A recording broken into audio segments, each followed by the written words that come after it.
Bonjour à tous, nous sommes le vendredi 12 mars 2010, une journée d'action avec les deux domaines sans doute les plus symboliques dans les rues, les enseignants et le personnel de santé.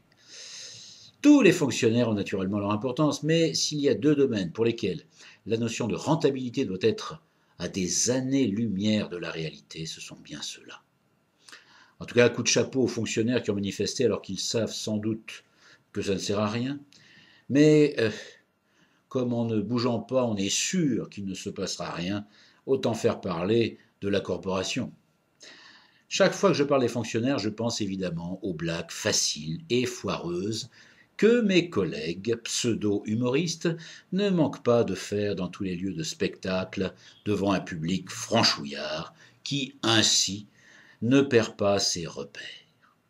Repères quelque peu troublés lorsque les ploucs s'aperçoivent que les services publics disparaissent progressivement, qu'il faut faire le double de kilomètres pour que la fille de la maison puisse véler à l'hôpital ou que le fils ne se fasse pas racketter en plein cours d'EPS par des petits gars qui sont pas nés chez nous.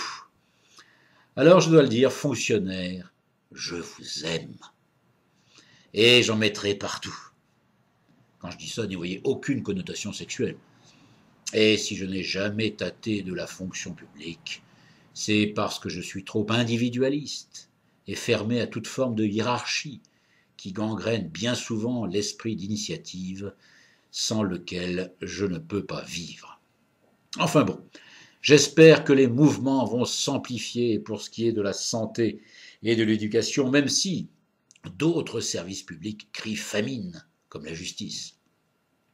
Difficile bien sûr de généraliser car tout le monde n'est pas logé à la même enseigne. Il peut y avoir des enseignants imbuvables parce qu'ils ont perdu la foi, du personnel des hôpitaux publics plus performant en arrêt de travail qu'en période de garde, mais tous les défauts ne peuvent gommer l'atout extraordinaire d'un système français en voie de disparition.